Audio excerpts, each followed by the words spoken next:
Episode 102, and today we speak of the humble beaver, the North American beaver, to be more precise. While you may see this animal as nothing more than a goofy tree-eating rodent, I know it for what it really is. For this animal had led to the deaths of untold hundreds and the rise of the greatest confederacy the world had ever known. At least, in my humble opinion. But how does a 45-pound semi-aquatic rodent do insane things like this? Well, let's start from the beginning, shall we? The family that would evolve into the beaver that we know today would split from a similar non-aquatic species roughly 30 to 40 million years ago. Now, as sort of an extended exchange program, the Castoroidae would travel to Eurasia where it would learn how to swim and how to build dams. This happened roughly 10 to 12 million years ago, before they would eventually come back into North America through our favorite land bridge connecting Russia to Alaska. Now, the beaver would have many cousins branch off from this line before becoming the musky little bugger we know today. One of these is Castoroides, and roids is very correct because it was the largest beaver to have ever lived, to our knowledge, at roughly 170 to 270 pounds and being anywhere from 6.2 to 7.2 feet long. This was also native to North America and was thought to be yet another victim of human overhunting, dying off roughly 11,000 years ago. Interestingly though, there are some Native American cultures that kept the memory of this creature alive, one of which would be the Algonquin, with a myth stating that a giant beaver created a dam so large on the St. John River that the created lake would eventually touch the sea. Now, the folk hero Glooskap would eventually destroy the dam with his axe, causing what is now known as the Reversing Falls in New Brunswick, Canada.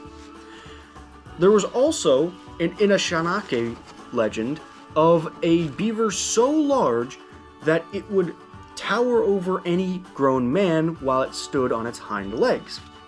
This is actually a very interesting characteristic because the American beaver is actually better adapted to stand on its hind legs than its European counterpart. Now, as time moved on, the modern beaver had become a staple of the Americas, or Anglo-America, and European settlers landing in the New World would quite often rely on the animal for food, stating that it was a delicacy that was often made into stews and had a beefy or venison flavor to it. Now, that's all well and good, but to the monarchs of the old world, there was a more important job for this animal, as the beaver had a very thick, insulated, and water-resistant pelt, which means one thing: money.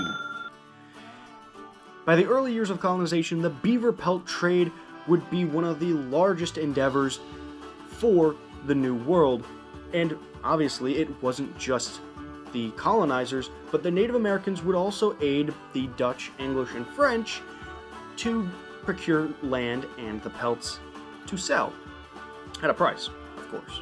And starting on July of 1609, the first of the Beaver Wars would commence.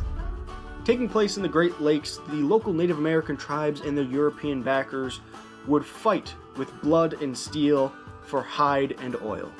The Dutch and English would side with the Great Iroquois League, or as they called themselves, Haudenosaunee Confederation. Consisting of the 5 founding tribes of the Mohawk, the Oneida, the Seneca, the Onondaga, and the Cayuga, they would envelop or destroy many of the tribes that stood against them on the French's behalf. Some of the better-known tribes were the Huron, the Algonquin, the Susquehannock, the Erie, and the Ojibwe, but many others would stand in French's name. It is unknown just how many fought and died in these wars, but over the century of conflict, the general estimates are that the Iroquois had roughly 4,500 men, and the Huron League had roughly 20,000. But after all of it, the Iroquois would be victorious. And this had led to them taking control of, let me check my notes here, The entirety of Indiana, Ohio, and West Virginia, most of Pennsylvania, New York, Maryland, Virginia, Kentucky, and Illinois, the mitt of Michigan, and the lands south of what is now Toronto, Ontario. While I could get into further depth of the beaver wars, the topic of the video is the beaver itself. So where does this animal stand in modern day? Well, this little guy is actually a massive symbol across both the US and Canada. Starting with the Great White North, obviously it is their national animal, and they have this symbolism all across the nation. Two of the big things are the fact that their nickels to this day still have the Canadian beaver on it, and the first ever postage stamp that did not consist of a royal figure was that of a Canadian beaver. In both Canada and the US, it is often used as a symbol of engineering schools from coast to coast, everywhere from the University of Toronto to Oregon State to the famous MIT. In the US, they're also the state animal of both New York and Oregon, and the animal had also been sent across the world in a repopulation attempt in Finland and Karelia, and in an attempt to boost the ecological diversity of places like southern Chile and Argentina. Now, there's still a lot that I could go over. Anything from the differences between the European and North American beaver, and the fact they can't even reproduce, they're so different. The many other uses that beavers had. I stated oil earlier, there's a bit more to that as well. And of course, the famous beaver airlift that happened in Idaho in the 1950s. But unfortunately, I've only got so much time. So, perhaps in the future I may be able to do another one. Who knows? I would like to.